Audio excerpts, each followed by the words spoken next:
손이 떨렸습니다. 스마트폰 화면 속 CCTV가 보여준 건 며느리의 뒷모습이었어요. 그리고 그 옆엔 낯선 남자, 64세 박순자 씨는 그날 자신이 무엇을 보고 있는지 확신했습니다. 내 며느리가 날 속이고 있었구나. 하지만 진실은 그 화면 너머에 있었습니다. CCTV가 보여준 건 사실이었지만 진실은 아니었던 거죠. 2주 뒤 순자 씨는 그 영상을 다시 봤습니다. 이번엔 소리를 켜고 처음부터 끝까지. 그리고 그제야 알았죠. 자신이 무엇을 잃을 뻔했는지를, 며느리의 손을 잡았던 그 남자가 누구였는지를, 그리고 왜 자신이 그토록 외로웠는지를.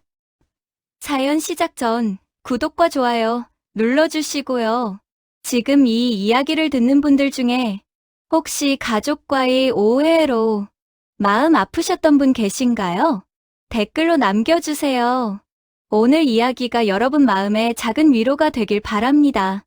그럼 사연 시작합니다. 이른 아침 7시, 11월의 차가운 햇살이 주방 창문을 통해 들어왔습니다. 지연이 준비한 아침 식탁 위로 김이 모락모락 피어올랐어요. 된장찌개 냄새가 집 안을 가득 채웠죠. 순자는 식탁에 앉아 국을 한 숟가락 떠서 입에 넣었습니다. 그리고는 미간을 찌푸렸어요. 국그릇을 내려놓는 소리가 식탁 위에서 툭 울렸습니다. 지연은 그 소리를 듣고 손을 멈췄어요. 밥을 뜨던 주걱이 공중에서 멈춰 섰죠. 민우는 신문을 펼친 채 두 사람의 눈치를 살폈습니다. 아무 말 없이 기사를 읽는 척했어요. 요즘 병원이 많이 바쁜가 봐요. 순자가 먼저 입을 열었습니다. 수저를 정리하며 던진 말이었죠. 밤 11시에 들어오는 사람이 어디 있어요? 지연의 손이 잠시 멈췄습니다. 중환자실 근무라서 그래요, 어머니. 목소리는 차분했지만 눈빛엔 피로가 묻어났어요. 순자는 대답 없이 자리에서 일어났습니다. 거실로 가며 작게 혀를 찼어요. 지연은 그 뒷모습을 보다가 설거지를 시작했습니다. 물소리만이 정적을 깼죠. 싱크대 앞에 선 지연의 어깨가 축 처져 있었어요. 민우는 신문을 접고 넥타이를 매기 시작했습니다. 출근 준비를 서둘렀죠. 현관문이 닫히자 순자는 거실 창가에 섰습니다. 회색빛 하늘을 바라봤어요. 창밖으론 출근길 사람들이 분주히 오갔죠. 순자의 표정엔 무언가 불편한 감정이 어려 있었습니다. 의심과 불안이 뒤섞인 그런 표정이었어요. 주방에선 여전히 설거지 소리가 들렸습니다. 지연은 묵묵히 그릇을 닦고 있었어요. 순자는 그 소리를 들으며 팔짱을 꼈습니다. 무언가 마음에 들지 않는다는 듯이요. 오후 2시, 동네 슈퍼 앞 낡은 벤치에 순자가 앉아 있었습니다. 장바구니를 옆에 두고 친구 영희를 기다렸어요. 11월 바람이 차가웠지만 순자는 코트깃을 여미지 않았습니다. 무언가 생각에 잠긴 표정이었죠. 순자야, 오래 기다렸어? 영희가 다가왔습니다. 62세, 순자와 40년 지기였죠. 벤치에 나란히 앉은 두 사람 사이로 침묵이 흘렀어요. 순자는 한참을 망설이다 입을 열었습니다. 영희야, 우리 며느리 말이야. 목소리가 떨렸어요. 영희는 순자의 얼굴을 살폈습니다. 지연이가 왜? 무슨 일 있어? 순자는 장바구니 손잡이를 꽉 쥐었어요. 요즘 뭔가 이상해. 밤늦게 들어오고 핸드폰은 항상 뒤집어 놓고 수상하다니까. 영희는 고개를 저었습니다. 지연이가 그렇게 착한 애가 무슨 일을 하겠어? 너무 의심하는 거 아니야? 순자의 눈빛이 흔들렸어요. 착한 척하는 거일 수도 있잖아. 사람은 겉과 속이 다르다니까. 주먹에 힘이 들어갔습니다. 그래서 CCTV 달까봐. 순자가 조심스럽게 말했습니다. 영희는 깜짝 놀라 순자를 쳐다봤어요. 야, 그건 좀 심한 거 아니야? 가족인데. 순자는 가방을 움켜쥐었습니다. 내 집이야. 내가 왜 못 따라? 목소리에 결기가 실렸죠. 영희는 한숨을 쉬었습니다. 순자야, 나중에 후회할 수도 있어. 하지만 순자는 이미 마음을 정한 듯 했어요. 난 알아야겠어. 며느리가 집에서 뭘 하는지 벤치에서 일어서며 말했습니다. 집으로 돌아온 순자는 방문을 닫고 스마트폰을 꺼냈습니다. 손이 떨렸어요. 인터넷 검색창에 가정용 CCTV를 쳤습니다. 여러 상품이 나왔죠. 소형, 숨김용, 무선. 순자는 화면을 천천히 내렸어요. 이게 맞는 걸까? 잠시 망설였습니다. 하지만 곧 주문 버튼을 눌렀어요. 손끝이 미세하게 떨렸습니다. 주문 완료 화면이 뜨자 순자는 핸드폰을 내려놓았어요. 창밖으로 저녁 해가 기울고 있었습니다. 순자의 얼굴엔 안도와 죄책감이 동시에 스쳤습니다. 그녀는 창밖을 바라보며 깊은 한숨을 쉬었어요. 멀리서 까마귀 우는 소리가 들렸죠. 사흘 뒤 오전 10시, 집 안은 고요했습니다. 지연과 민우가 출근하고 난 빈집이었어요. 거실 시계 소리만이 째깍째깍 울렸죠. 순자는 현관 쪽을 계속 쳐다봤습니다. 초인종이 울리길 기다리고 있었어요. 띠리링 초인종 소리가 울렸습니다. 순자는 재빨리 문을 열었어요. 30대 초반으로 보이는 설치기사가 작은 박스 2개를 들고 서 있었습니다. 박순자 고객님 맞으시죠? 순자는 고개를 끄덕이며 기사를 안으로 들였어요. 거실하고 주방에 설치하신다고 하셨죠? 기사가 집 안을 둘러봤습니다. 순자는 긴장한 얼굴로 네, 그런데요. 눈에 잘 안 띄게 해주세요라고 말했어요. 기사는 알겠다는 듯 고개를 끄덕였죠. 기사는 거실 화분 옆 선반을 살폈습니다. 작은 액자 뒤편이 적당해 보였어요. 드라이버로 나사를 풀고 소형 카메라를 고정했습니다. 렌즈는 거의 보이지 않았어요. 순자는 그 모습을 숨죽이며 지켜봤죠. 주방에는 시계 뒤에 또 하나를 설치했습니다. 가족분들은 모르시는 거죠? 기사가 조심스럽게 물었습니다. 순자는 잠시 말이 없었어요. 입술을 깨물다가 작게 네 하고 대답했습니다. 기사는 더 이상 묻지 않았어요. 일에만 집중했죠. 설치가 끝나고 기사는 순자의 스마트폰에 앱을 깔아줬습니다. 여기서 실시간으로 보실 수 있어요. 이렇게 화면 확대하시면 더 잘 보이고요. 순자는 화면 속 자기 집 거실을 봤어요. 소파, 텔레비전, 식탁, 모든 게 그대로 보였습니다. 기사가 떠난 뒤 순자는 혼자 소파에 앉았습니다. 핸드폰 화면을 켜고 또 껐어요. 화면 속엔 자신의 뒷모습이 보였습니다. 외로워 보였죠. 순자는 한참을 그 화면을 들여다봤어요. 앱을 끄려다 말고 다시 켰습니다. 현관 쪽 앵글을 확인했어요. 문이 열리고 닫히는 게 다 보였습니다. 이제 알 수 있겠지. 순자는 스스로에게 말했어요. 하지만 마음 한구석이 무거웠습니다. 창밖으로 구름이 몰려왔습니다. 금방이라도 비가 올 것 같은 하늘이었어요. 순자는 핸드폰을 꼭 쥐고 창밖을 바라봤죠. 멀리서 천둥 소리가 들리는 듯했습니다. 일주일이 흘렀습니다. 순자의 하루는 CCTV를 확인하는 것으로 시작됐어요. 아침 7시, 지연과 민우가 출근하면 순자는 방에 앉아 핸드폰을 켰습니다. 화면 속 빈 거실이 보였죠. 오전 10시, 순자는 설거지를 하다 말고 핸드폰을 확인했습니다. 거실은 여전히 비어 있었어요. 점심을 먹고도, 낮잠을 자고 일어나서도 핸드폰을 켰죠. 퇴근 시간이 가까워지면 현관 쪽 화면만 주시했습니다. 문이 열리길 기다렸어요. 오후 6시 30분, 지연이 들어왔습니다. 순자는 방에서 화면을 봤어요. 지연이 가방을 소파에 놓고 주방으로 갔죠. 냉장고를 열고 저녁 준비를 시작했습니다. 순자는 화면을 확대했어요. 지연의 표정까지 보이려고요. 어느 날 저녁, 지연이 거실에서 전화를 받았습니다. 순자는 재빨리 CCTV를 켰어요. 화면 속 지연은 웃으며 통화했습니다. 다음 주에 시간 되면 괜찮아. 연락할게. 누구와 약속하는 걸까요? 순자의 미간이 좁혀졌어요. 또 다른 날 오후, 택배 기사가 왔습니다. 지연이 문 앞에서 택배를 받으며 감사합니다라고 인사했어요. 순자는 그 장면을 캡처했습니다. 택배 기사의 얼굴이 화면에 또렷이 보였죠. 혹시 이 사람이 자주 오는 건 아닐까? 의심이 꼬리를 물었어요. 밤 11시가 넘어서야 순자는 잠자리에 들었습니다. 하지만 잠들기 전 낮에 찍힌 영상을 다시 봤어요. 지연이 청소하는 모습, 요리하는 모습, TV를 보다 졸고 있는 모습. 특별한 건 없었습니다. 하지만 순자의 불안은 커져만 갔죠. 아직 안 들킨 것뿐이야. 순자는 스스로에게 말했습니다. 핸드폰 화면을 끄고 천장을 봤어요. 어둠 속에서 시계 초침 소리만 또각또각 울렸습니다.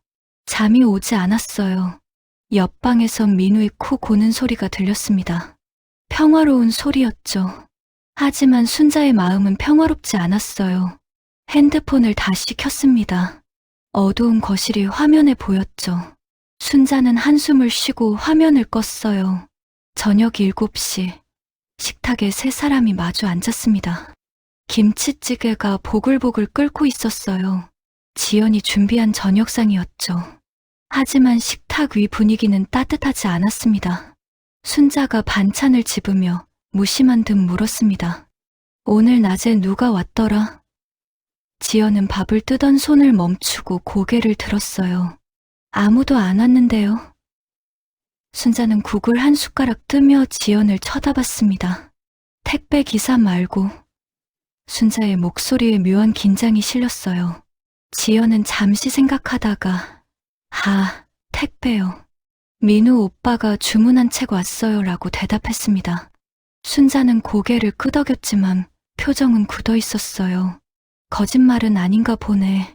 하지만 민우가 분위기를 바꾸려 애썼습니다.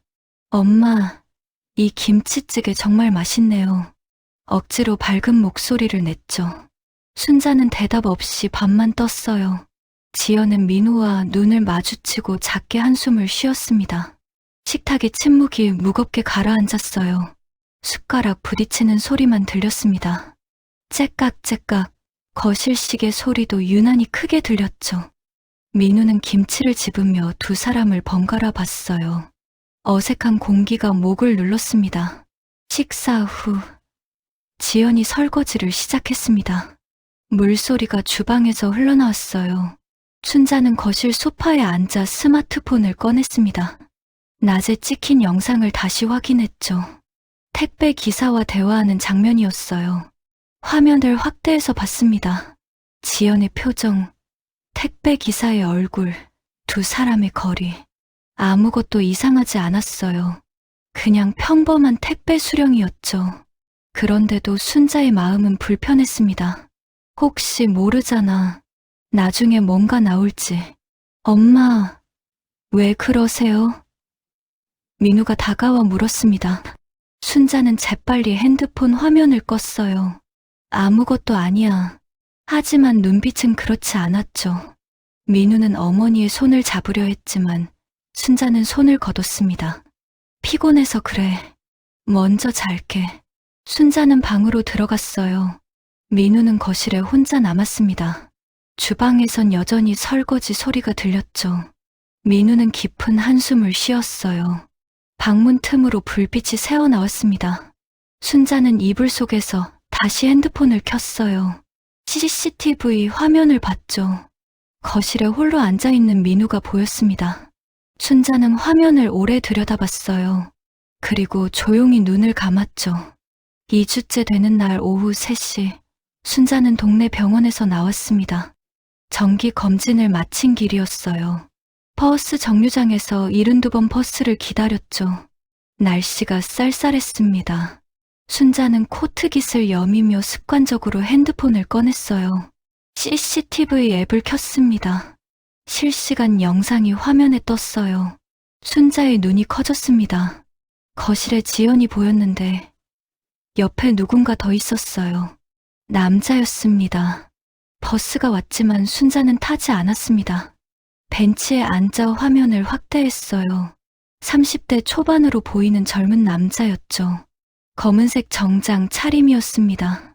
지연과 마주 앉아 소파에서 이야기를 나누고 있었어요. 두 사람 모두 편안하게 웃고 있었습니다. 순자의 심장이 빠르게 뛰었습니다. 손이 떨려서 핸드폰을 제대로 잡기 힘들었어요. 저 남자는 누구지? 화면 속 두 사람은 계속 대화를 나눴습니다. 친밀해 보였어요. 다음 버스가 왔습니다. 이번에도 순자는 타지 않았어요. 화면에서 눈을 뗄 수 없었죠. 남자가 무언가를 테이블에 올려놓았습니다. 지연이 고개를 저으며 손사래를 쳤어요. 남자가 다시 권하는 것 같았죠. 그때였습니다.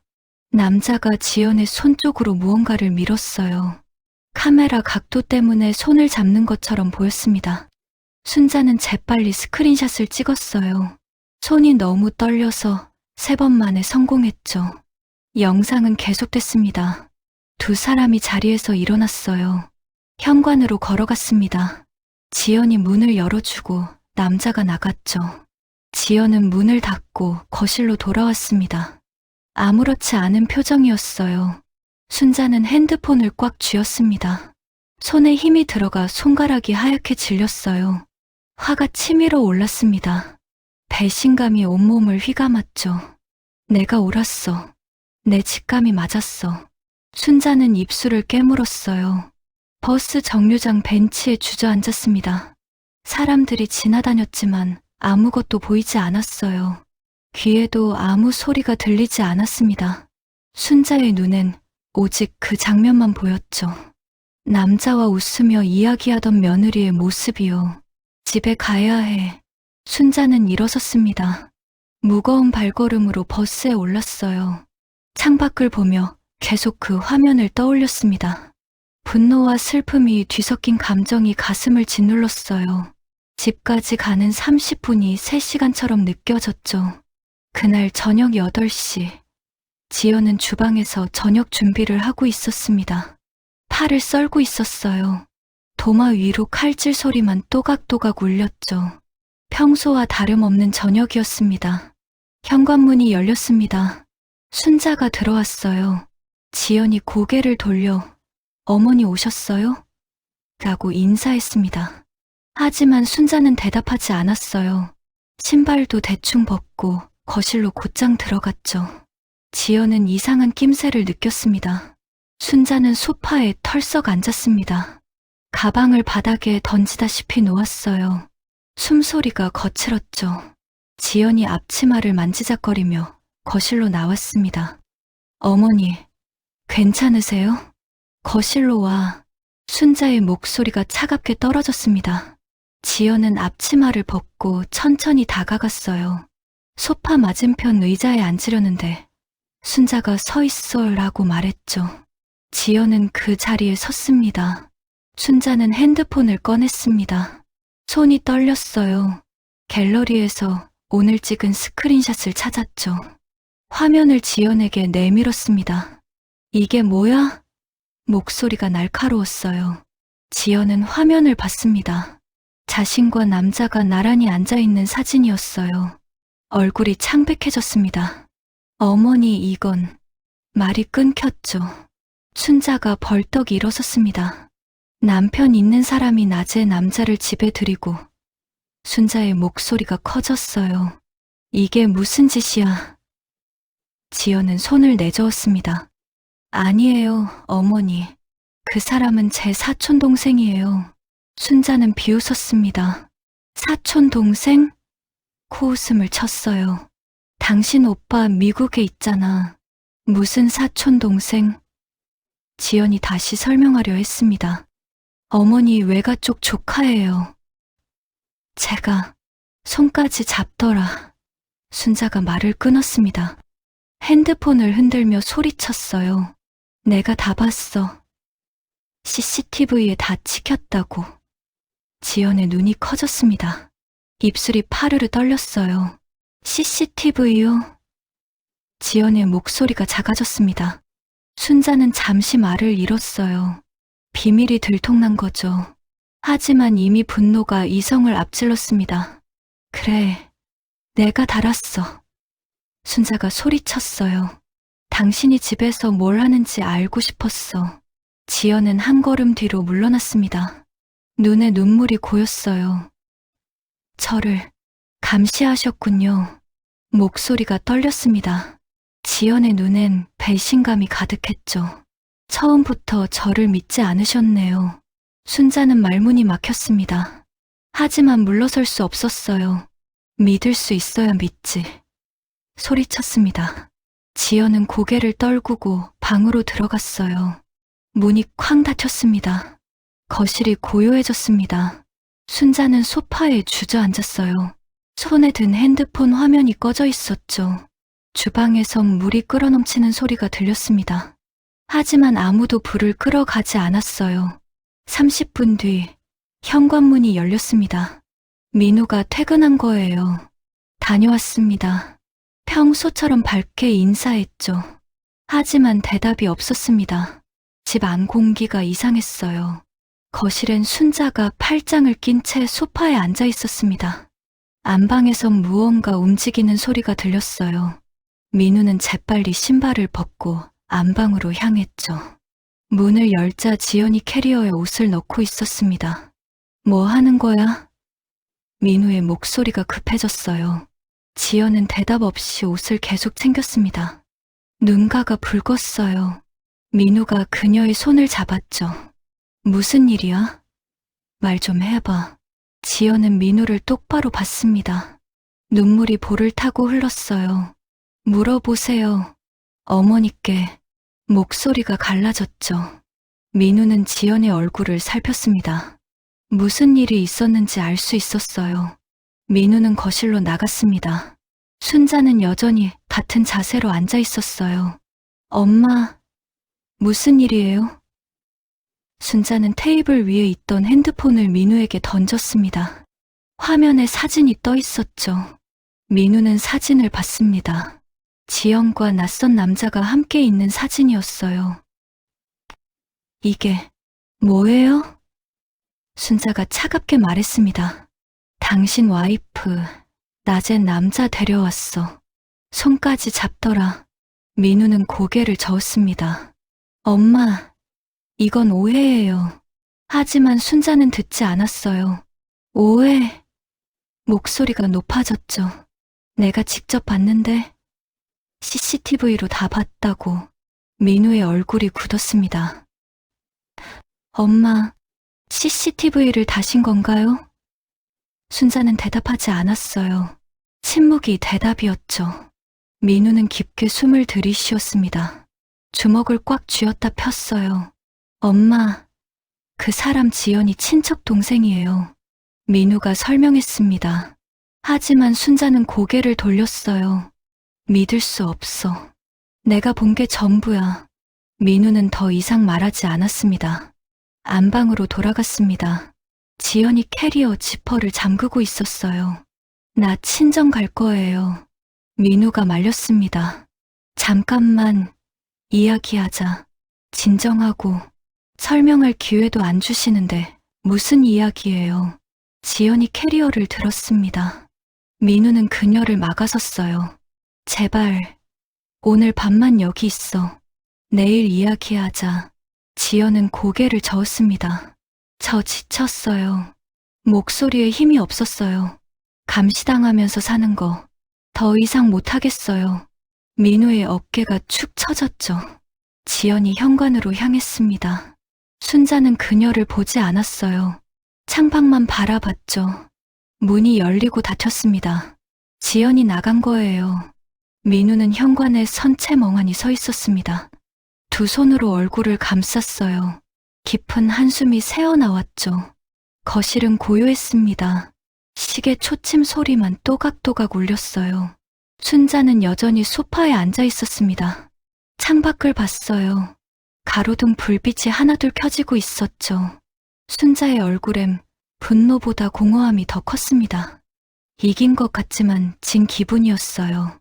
며느리가 떠난 지 3일째 아침이었습니다. 순자는 주방에 혼자 섰어요. 냉장고를 열고 반찬통들을 꺼냈죠. 예전엔 지연이 하던 일이었습니다. 순자의 손이 어색하게 움직였어요. 김치찌개를 끓이기로 했습니다. 김치를 썰고 돼지고기를 넣었어요. 하지만 간이 맞지 않았죠. 너무 짰습니다. 다시 물을 부었지만 이번엔 싱거웠어요. 순자는 한숨을 쉬며 불을 껐습니다. 시계를 봤습니다. 오전 11시였어요.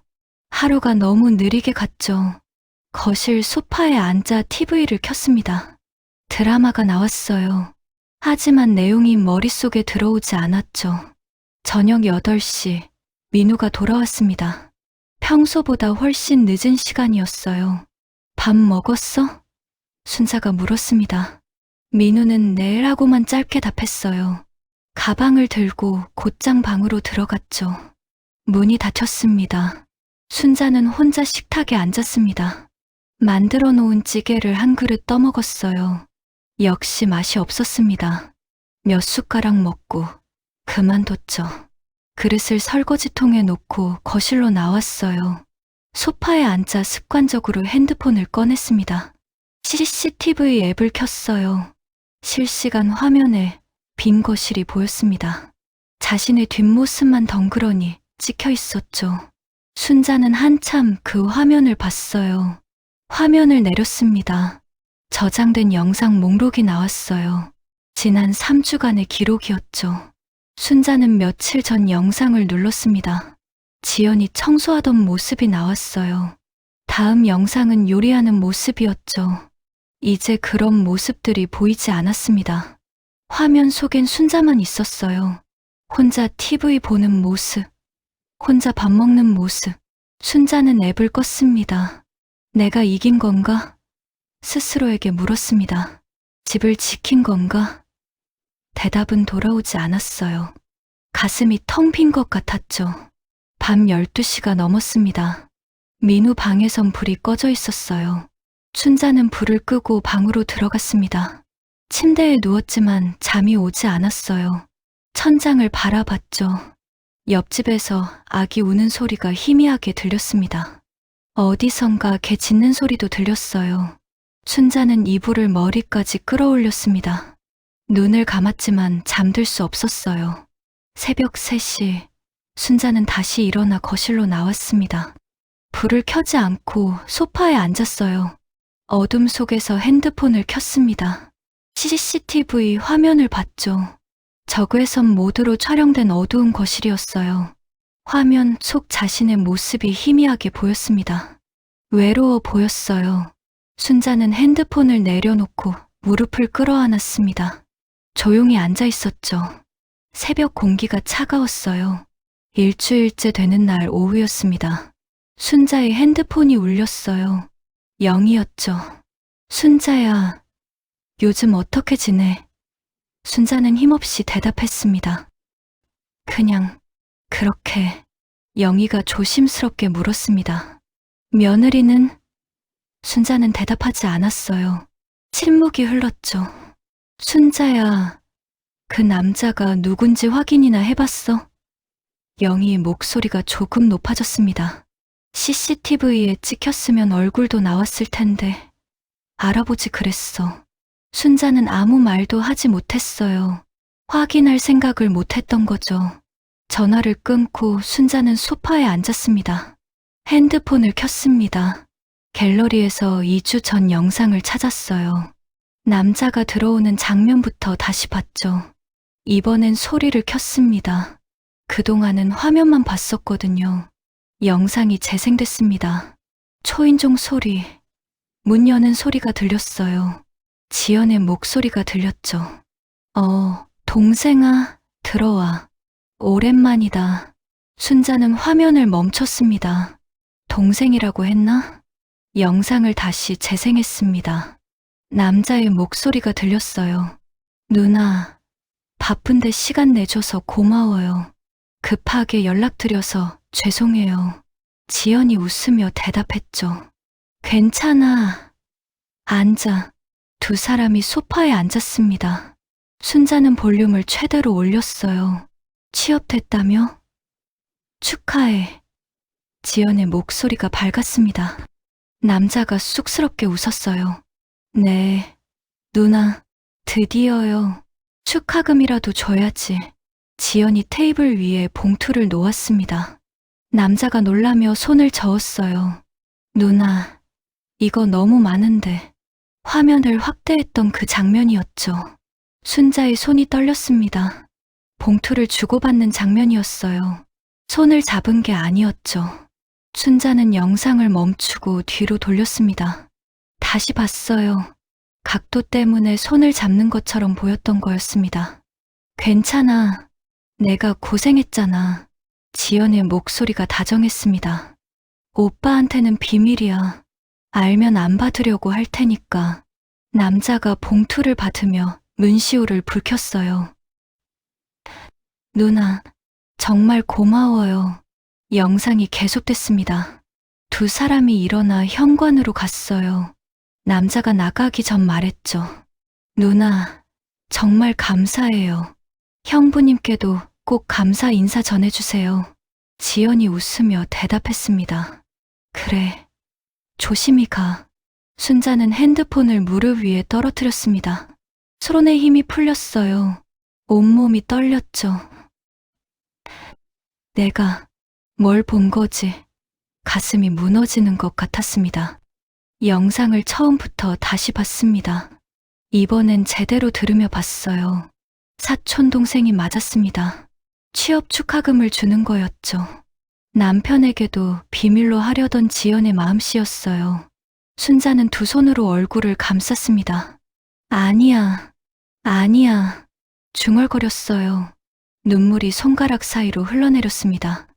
핸드폰 화면 속에서 지연이 웃고 있었어요. 내가 틀렸어. 완전히 틀렸어. 순자는 소리 내어 울었습니다. 아무도 없는 집에서 혼자 울었어요. 거실 시계만이 또각또각 소리를 냈죠. 오후 햇살이 창문으로 들어왔지만 순자의 마음은 어두웠습니다. 그날 저녁 9시, 민우가 늦게 돌아왔습니다. 거실엔 불이 켜져 있었어요. 순자가 소파에 앉아 기다리고 있었죠. 민우는 어머니를 보고 잠시 멈칫했습니다. 민우야, 순자가 불렀습니다. 목소리가 평소와 달랐어요. 떨리고 있었죠. 민우는 가방을 내려놓고 무표정하게 소파에 앉았습니다. 어머니와 눈을 마주치지 않았어요. 순자는 한참을 말을 잇지 못했습니다. 입을 열었다 닫았다를 반복했어요. 그 남자가 누구였니? 겨우 물었죠. 목소리가 가늘게 떨렸습니다. 민우는 천천히 어머니를 봤습니다. 왜요? 이제 와서? 목소리에 감정이 없었어요. 순자는 고개를 숙였습니다. 그냥 알고 싶어서. 민우는 긴 한숨을 쉬었어요. 지연이 외가 쪽 사촌 동생이에요. 민우가 말했습니다. 작년에 대학 졸업하고 취업 준비하던 애예요. 이번에 대기업에 붙었대요. 순자는 주먹을 꽉 쥐었습니다. 지연이가 몰래 용돈 모아서 취업 축하금 줬대요. 민우의 목소리가 잠겼어요. 저한테도 비밀로 하려고 했어요. 제 돈 쓰기 미안하다고. 순자의 눈에 눈물이 고였죠. 그 애 부모님이 일찍 돌아가셔서 지연이가 많이 챙겨줬대요. 민우가 계속 말했습니다. 대학 등록금도 조금씩 보태주고 제가 몰랐던 일들이 많았어요. 순자는 입술을 깨물었어요. 침묵이 흘렀습니다. 시계 소리만 째깍거렸어요. 순자가 떨리는 목소리로 물었습니다. 내가 말이 나오지 않았죠. 민우는 어머니의 손을 봤습니다. 손이 떨리고 있었어요. 엄마, 지연이는요? 민우가 천천히 말했습니다. 엄마가 외로울까봐 한 번도 따로 살자는 말 안 했어요. 순자는 눈물을 닦았어요. 결혼할 때 제가 설득했거든요. 엄마 혼자 두면 안 된다고. 제가 봐도 엄마가 너무하실 때 많았어요. 민우의 목소리가 높아졌습니다. 근데 지연이는 늘 참았어요. 저한테 엄마 욕 한 번 안 했어요. 힘들다는 말도 안 했어요. 순자는 두 손으로 얼굴을 감쌌습니다. 내가 얼마나 못됐는지 이제 알겠니? 목이 메었어요. 민우는 대답하지 않았습니다. 대답할 수 없었죠. 난 그냥 무서웠어. 순자가 울먹였습니다. 너희가 날 필요 없어 하게 될까봐, 혼자 남겨질까봐 처음으로 속마음을 털어놓았어요. 민우의 눈가도 붉어졌습니다. 엄마, 민우가 어머니의 손을 잡았습니다. 순자의 손은 차갑고 떨리고 있었어요. 지연이가 뭘 잘못했어요. 엄마를 이해하려고 그렇게 노력했는데. 순자는 소리 내어 울었습니다. 내가 너무 큰 잘못을 했어.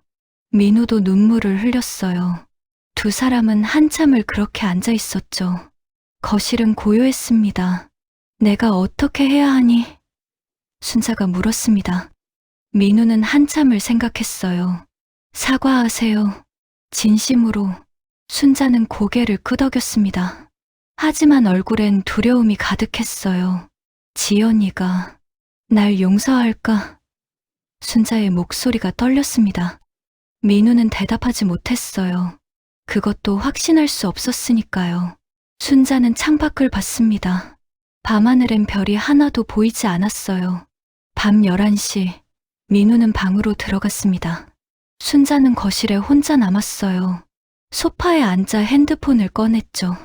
손이 떨렸습니다. CCTV 앱을 켰어요. 저장된 영상 목록을 내렸습니다. 3주 전부터 차곡차곡 쌓인 기록들이었어요. 순자는 가장 오래된 영상부터 열었죠. 처음부터 다시 보기로 한 거예요. 3주 전 새벽 5시 30분 영상이었습니다. 화면 속 거실에 불이 켜졌어요. 지연이 나왔습니다. 조용히 부엌으로 갔죠. 냉장고를 열고 순자의 약통을 꺼냈어요. 지연은 약 케이스를 꺼내 하나씩 약을 세웠습니다. 아침, 점심, 저녁 칸에 정성스럽게 나눠 담았어요. 순자는 화면을 멈췄습니다. 내가 깜빡할까봐 매일 아침 챙겨줬구나. 눈물이 흘렀습니다. 다음 영상을 열었어요. 2주 전 오후 2시였죠. 순자가 소파에서 낮잠을 자고 있었습니다. 지연이 거실로 와서 순자를 봤어요. 조용히 안방으로 가서 얇은 이불을 가져왔죠. 지연은 발소리조차 내지 않으려 조심했습니다. 살금살금 다가가 순자에게 이불을 덮어줬어요. 순자의 얼굴을 한번 보고 미소 지었죠. 그리고 다시 조용히 부엌으로 갔습니다. 순자는 핸드폰을 가슴에 안았습니다. 울음이 터져 나왔어요. 미안해. 정말 미안해. 아무도 듣지 못하는 사과였습니다. 하지만 순자는 계속 중얼거렸어요. 다음 영상을 열었습니다. 10일 전 저녁 9시였어요. 지연이 거실 탁자에서 바느질을 하고 있었죠. 순자는 화면을 확대했습니다. 남색 카디건이었어요. 순자의 옷이었죠. 단추가 떨어진 카디건을 지연이 정성스럽게 꿰매고 있었습니다. 한 땀 한 땀 정성이 느껴졌어요. 다 꿰매고 나서 지연은 옷을 펴서 살펴봤습니다. 만족스러운 표정이었죠. 그 옷은 지금 순자의 옷장에 걸려 있었습니다. 순자는 영상을 끄고 옷장으로 갔습니다. 카디건을 꺼냈어요. 단추 부분을 만져봤죠. 새 단추로 깔끔하게 달려 있었습니다.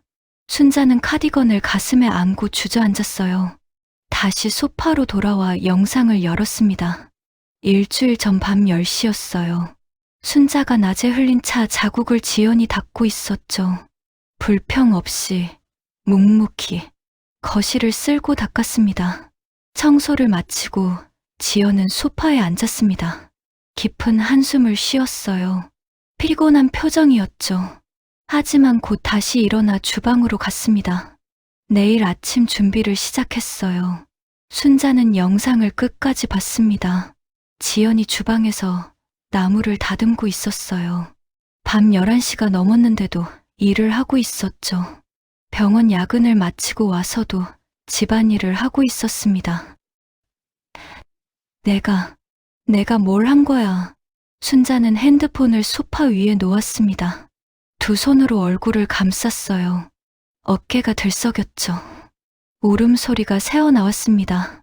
창밖은 깜깜했습니다. 가로등 불빛만 희미하게 들어왔어요. 순자는 한참을 울었습니다. 거실 시계가 자정을 알렸죠. 똑, 똑, 똑. 12번 울렸습니다. 순자는 고개를 들었습니다. 눈이 퉁퉁 부어 있었어요. 핸드폰을 다시 들었죠. 마지막 영상 하나가 더 남아 있었습니다. 어제 저녁 영상이었어요. 재생 버튼을 눌렀습니다. 지연이 없는 거실이었어요. 순자 혼자 소파에 앉아 TV를 보고 있었죠. 혼자 저녁을 먹고, 혼자 설거지를 하고, 혼자 거실을 정리했습니다. 화면 속 순자의 뒷모습이 쓸쓸해 보였습니다. 순자는 영상을 껐어요. 더 이상 볼 수 없었죠. 핸드폰을 테이블 위에 놓고 한참을 멍하니 앉아 있었습니다. 다음 날 아침 7시, 순자는 잠을 이루지 못한 얼굴로 주방에 섰습니다. 눈 밑에 다크서클이 짙었어요. 어설프게 아침을 준비했죠. 계란말이를 만들었지만 모양이 엉망이었습니다. 민우가 방에서 나왔습니다. 평소보다 일찍 일어난 거예요. 엄마, 일찍 일어나셨네요. 순자는 고개를 끄덕였습니다. 밥 먹자. 목소리가 쉬어 있었어요. 두 사람은 식탁에 마주 앉았습니다. 순자가 준비한 밥과 국, 반찬들이 놓였어요. 민우는 숟가락을 들었지만 입맛이 없었죠. 순자도 마찬가지였습니다. 두 사람 모두 밥을 거의 먹지 못했어요. 지연이, 연락했니? 순자가 먼저 말을 꺼냈습니다. 민우는 고개를 저었어요. 매일 문자 보내는데 답이 없어요. 순자의 손이 떨렸습니다. 숟가락을 놓았어요. 다 내 잘못이야. 순자가 작게 말했습니다. 내가 너무했어. 정말 너무했어. 민우는 어머니를 봤어요. 어머니의 눈이 충혈되어 있었죠. 밤새 울었다는 걸 알 수 있었습니다. 민우는 숟가락을 내려놓았습니다. 엄마, 지연이 아시죠? 순자가 고개를 들었어요. 처음 결혼할 때 지연이가 뭐라고 했는지 순자는 기억나지 않는다는 표정이었습니다. 따로 살자고 했어요. 민우가 말했습니다. 엄마랑 사는 게 부담될 거라고. 신혼부부는 둘이 사는 게 맞다고. 순자는 눈을 깜빡였어요. 그런 이야기가 있었다는 걸 몰랐죠. 근데 제가 설득했어요. 민우의 목소리가 잠겼습니다. 엄마 혼자 두면 외로울 거라고. 아빠 돌아가시고 엄마가 얼마나 힘들었는지 안다고. 순자는 주먹을 쥐었어요. 지연이가 그 말 듣고 알겠다고 했어요. 민우가 계속했습니다. 3년 동안 한 번도 따로 살자는 말 안 했어요. 엄마 외로울까봐. 순자의 눈에서 눈물이 떨어졌죠. 지연이는 엄마를 이해하려고 정말 많이 노력했어요. 민우의 눈가도 붉어졌습니다. 엄마가 아빠 잃고 힘들어 하시는 거 알았으니까. 그래서 참았던 거예요. 순자는 두 손으로 얼굴을 감쌌습니다. 난 한 번도 고맙다고 안 했지. 목이 메었어요. 미안하다고도, 사랑한다고도. 어깨가 들썩였습니다. 제가 봐도 엄마가 너무하실 때 많았어요. 민우가 솔직하게 말했습니다. 작은 일에도 트집 잡으시고, 의심하시고, 지연이는 그걸 다 견뎠어요. 근데 엄마는 민우가 말을 잇지 못했습니다. 순자가 대신 말했어요. CCTV까지 달았지. 감시했지. 믿지 않았지. 순자는 테이블을 쳤습니다. 접시들이 덜컹거렸어요. 내가 얼마나 나쁜 사람이니? 순자가 울며 물었습니다. 민우는 어머니의 손을 잡았어요. 엄마도 힘드셨던 거 알아요. 외로우셨던 거 알아요. 순자는 민우의 손을 꽉 쥐었습니다. 하지만 이제라도 사과하세요. 민우가 말했습니다. 진심을 보여주세요. 지연이는 마음이 따뜻한 사람이에요. 순자는 고개를 끄덕였어요. 하지만 얼굴엔 두려움이 역력했습니다. 내가 어떻게 가? 순자가 떨리는 목소리로 물었습니다. 뭐라고 말해? 민우는 잠시 생각했어요. 그냥 가세요. 마음을 보여주세요. 순자는 창밖을 봤습니다. 흐린 하늘이었어요. 식탁 위에 아침밥이 그대로 있었습니다. 둘 다 거의 손도 대지 못했어요. 민우는 시계를 봤습니다. 회사 가봐야 해요. 일어서며 말했죠. 순자는 고개를 끄덕였어요. 민우가 현관으로 가다 돌아섰습니다. 엄마, 늦기 전에 가세요. 순자는 대답 대신 고개를 숙였어요. 문이 닫히고 집이 다시 조용해졌습니다. 순자는 혼자 식탁에 앉아 있었어요. 3일 뒤 오후 2시, 순자는 지연의 친정 주소를 적은 메모지를 손에 쥐었습니다. 종이가 땀에 젖어 축축해졌어요. 버스 정류장에 섰죠. 72번 버스가 왔지만 타지 못했습니다. 다음 버스를 기다렸어요. 다시 왔습니다. 이번에도 못 탔죠. 세 번째 버스에 겨우 올랐습니다. 차창 밖을 보며 계속 메모지를 만지작거렸어요. 손이 떨렸습니다. 버스를 3번 갈아탔습니다. 낯선 동네에 도착했어요. 주택가 골목이었죠. 순자는 메모지를 보며 집을 찾아갔습니다. 2층 빌라 앞에 섰어요. 102호였습니다. 대문 앞에 섰습니다. 초인종을 누르려다 손을 거뒀어요. 심장이 너무 빨리 뛰었죠. 뭐라고 말하지? 생각이 정리되지 않았습니다. 손을 다시 들었다가 내렸어요. 골목 끝까지 걸어갔습니다. 돌아서서 다시 집 앞으로 왔어요. 이번엔 문 앞까지 갔죠. 하지만 또 돌아섰습니다. 골목을 왔다 갔다 했어요. 지나가는 사람들이 이상하게 쳐다봤습니다. 30분이 지났습니다. 순자는 골목 모퉁이 담벼락에 기댔어요. 다리에 힘이 풀렸죠. 핸드폰이 울렸습니다. 영이었어요. 전화를 받았습니다. 순자야, 어떻게 됐어? 영희의 목소리가 들렸습니다. 순자는 떨리는 목소리로 대답했어요. 못하겠어. 뭐라고 말해야 할지. 영희가 한숨을 쉬었죠. 순자야, 늦기 전에 가. 영희가 말했습니다. 가족이잖아. 진심을 보여주면 돼. 순자는 눈물을 닦았어요. 내가 너무 큰 잘못을 했는데. 영희는 단호하게 말했습니다. 그러니까 더 빨리 가야지. 전화를 끊었습니다. 순자는 깊게 숨을 들이쉬었어요. 다시 집 앞으로 걸어갔죠. 이번엔 멈추지 않았습니다. 대문 앞에 섰어요. 메모지를 주머니에 넣었습니다. 손을 들어 초인종을 눌렀습니다. 딩동벨 소리가 울렸어요. 순자는 숨을 멈췄습니다. 집 안에서 발소리가 들렸죠. 누군가 다가오고 있었어요. 문이 열렸습니다. 지연의 어머니였어요. 60대 중반, 순자를 알아봤습니다. 두 사람은 잠시 눈을 마주쳤죠. 침묵이 흘렀어요. 순자는 고개를 숙였습니다. 어머님, 순자의 목소리가 떨렸습니다. 죄송합니다. 더 이상 말이 나오지 않았어요. 지연 어머니는 순자를 보다가 문을 더 열었습니다. 들어오세요. 순자는 조심스럽게 현관에 들어섰습니다. 신발을 벗으며 손이 떨렸어요. 거실로 들어갔죠. 그때 안쪽 방문이 열렸습니다. 지연이 나왔어요.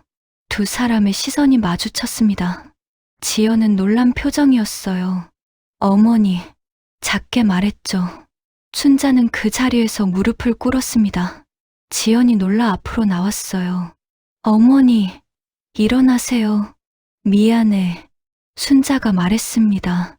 고개를 숙인 채였어요. 정말 미안해. 목소리가 울먹였죠. 지연은 순자를 일으키려 했습니다. 순자의 팔을 잡았어요. 어머니, 일어나세요. 제발요. 지연의 목소리도 떨렸습니다. 순자는 지연의 손을 잡았어요. 내가 너무 큰 잘못을 했어. 널 믿지 못했어. CCTV를 달고, 의심하고, 지연의 눈에 눈물이 고였습니다. 순자를 일으켜 세웠어요. 두 사람은 마주 섰죠. 난 그냥 무서웠어. 순자가 말했습니다. 혼자 남겨질까봐, 너희가 날 필요 없어 하게 될까봐. 하지만 그건 핑계였어. 순자의 눈물이 떨어졌습니다. 난 너한테 너무 못했어. 내가 얼마나 나한테 잘해줬는지. 이제야 알았어. 지연도 눈물을 흘렸어요. 저도. 지연이 말했습니다. 어머니 마음 이해 못한 것 같아요. 외로우셨을 텐데. 순자는 고개를 저었습니다. 아니야. 너 잘못 없어. 다 내 잘못이야. 지연은 순자를 안았습니다. 순자도 며느리를 꼭 안았어요. 두 사람은 한참을 그렇게 서 있었죠. 어깨가 들썩였습니다. 거실 한쪽에서 지연 어머니가 조용히 눈물을 닦았어요. 창밖으로 햇살이 들어왔습니다. 오후의 따뜻한 빛이었어요. 거실 시계가 3시를 알렸죠. 두 사람은 천천히 안을 풀고 마주 봤습니다. 눈물 자국이 선명했어요. 2주 뒤, 다시 함께 사는 집이었습니다. 저녁 6시, 주방에서 순자가 서툴게 요리를 하고 있었어요. 칼질이 익숙하지 않았죠. 팔을 썰다 손을 베일 뻔했습니다. 조심스럽게 다시 칼을 들었어요. 현관문이 열렸습니다. 지연이 퇴근한 거예요. 다녀왔습니다. 밝은 목소리로 인사했죠. 순자가 주방에서 고개를 내밀었습니다. 어서 와. 씻고 와. 지연이 주방으로 왔습니다. 어머니, 제가 할게요. 순자는 고개를 저었어요. 아니야. 오늘은 내가 할게. 지연은 순자 옆에 섰습니다. 그럼 제가 도와드릴게요. 순자가 미소 지었어요. 두 사람은 나란히 요리를 했습니다. 순자가 고기를 볶고 지연이 나물을 무쳤어요. 말은 많지 않았지만 분위기는 편안했죠. 가끔 눈이 마주치면 서로 웃었습니다. 이거 간 좀 봐줄래? 순자가 국자를 내밀었어요. 지연이 국을 맛봤습니다. 딱 좋은데요. 순자가 안도의 한숨을 쉬었죠. 다행이다. 지난번엔 너무 짰거든. 저녁 7시, 민우가 돌아왔습니다. 현관문을 열자마자 음식 냄새가 났어요. 우와, 오늘 뭐예요? 거실로 들어서며 물었죠. 식탁엔 음식이 가득했습니다. 어머니가 만드신 거야. 지연이 웃으며 말했어요. 민우는 놀란 표정을 지었습니다. 엄마가요? 순자가 쑥스럽게 웃었어요. 지연이가 좋아하는 거 만들어봤어. 세 사람이 식탁에 앉았습니다. 순자가 지연의 그릇에 반찬을 올렸어요. 많이 먹어. 병원에서 힘들었을 텐데. 지연이 고개를 숙였습니다. 감사합니다, 어머니. 밥을 먹으며 민우가 말했습니다. 진짜 맛있는데요? 순자가 웃었어요. 지연이가 반은 만든 거야. 지연이 고개를 저었죠. 아니에요. 어머니 혼자 하셨어요. 식사 중에 순자가 조심스럽게 말했습니다. 지연아. 지연이 고개를 들었어요.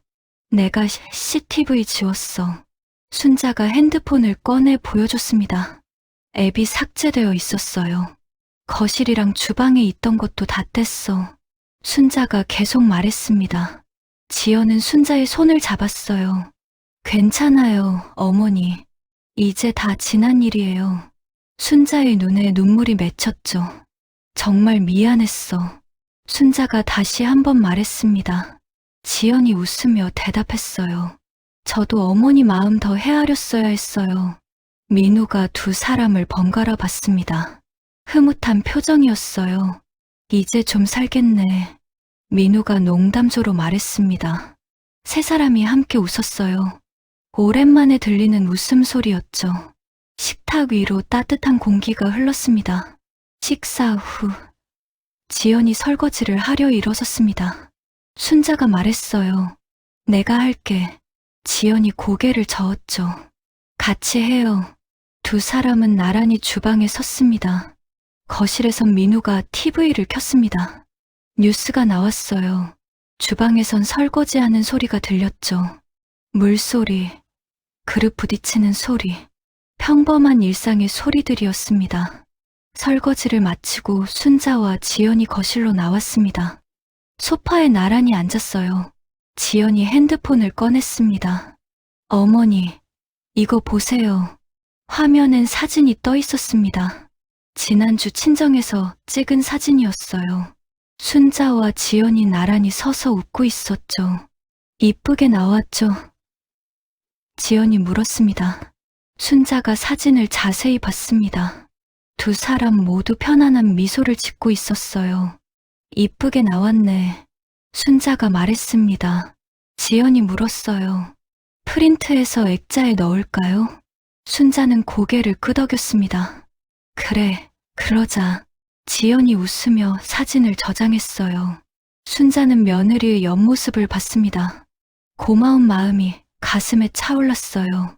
카메라가 천천히 거실 선반으로 이동했습니다. 화분 뒤에 있던 CCTV 자리였어요.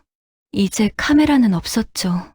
그 자리엔 먼지만 살짝 쌓여 있었습니다. 다시 식탁으로 민우가 커피를 내왔어요. 세 사람이 함께 마셨습니다. TV에선 드라마가 나왔죠. 순자는 지연과 민우를 번갈아 봤습니다. 가족의 모습이었어요. 창밖으로 저녁 노을이 졌습니다. 붉은 빛이 거실을 물들였어요. 따뜻한 빛이었죠. 순자는 커피잔을 들며 창밖을 봤습니다. 평온한 표정이었어요. 내일은 뭐 먹고 싶어? 순자가 지연에게 물었습니다. 지연이 생각하다 대답했어요. 어머니가 만들어주시는 거면 다 좋아요. 순자가 웃었습니다. 그럼 내가 좋아하는 갈비찜 해볼까? 정말요? 지연의 눈이 반짝였어요. 순자가 고개를 끄덕였죠. 레시피 좀 알려줘. 같이 만들자. 지연이 순자의 손을 잡았습니다. 네, 어머니. 시계가 9시를 알렸습니다. 평범한 저녁이었어요. 하지만 이전과는 다른 저녁이었죠. 의심 대신 믿음이, 감시 대신 사랑이 있었습니다. 순자는 소파에 기대어 눈을 감았습니다. 옆에선 지연과 민우가 TV를 보며 조용히 이야기하고 있었어요. 그 소리가 순자에게 들렸습니다. 평화로운 소리였죠. 이게 가족이구나. 순자는 생각했습니다. 눈을 뜨고 두 사람을 봤어요. 가슴이 따뜻해졌습니다. 이제야 알았어요. 진짜 중요한 게 뭔지. 밤이 깊어갔습니다. 하지만 집 안은 따뜻했어요. 가족의 온기로 가득했죠. 순자는 작게 미소 지었습니다. 처음으로 마음이 편안했어요. 그날 이후 박순자 씨는 다시는 CCTV를 달지 않았습니다. 카메라 대신 대화를, 의심 대신 믿음을 선택했어요. 쉽지 않았죠. 64년을 살아온 습관을 바꾸는 건 어려운 일이었으니까요. 하지만 순자 씨는 매일 조금씩 노력했습니다. 며느리가 늦게 들어오는 날엔 힘들었지, 라고 먼저 물었어요. 전화 통화를 하면 귀 기울이는 대신 차 한 잔을 내밀었죠. 작은 변화들이었습니다. 하지만 그 작은 것들이 모여 큰 변화가 됐어요. 석 달 뒤, 순자 씨는 영희를 만났습니다. 요즘 어때? 영희가 물었어요. 순자는 웃으며 대답했죠. 좋아. 정말 좋아. 며느리랑은? 지연이가 딸 같아. 이제야 그걸 알았어. 영희는 순자의 손을 잡았습니다. 잘했어. 순자야, 그의 겨울. 세 사람은 함께 여행을 갔습니다. 강릉이었어요. 바다가 보이는 작은 펜션이었죠. 순자는 파도 소리를 들으며 생각했습니다. CCTV가 보여준 건 사실이었지만 진실은 아니었어.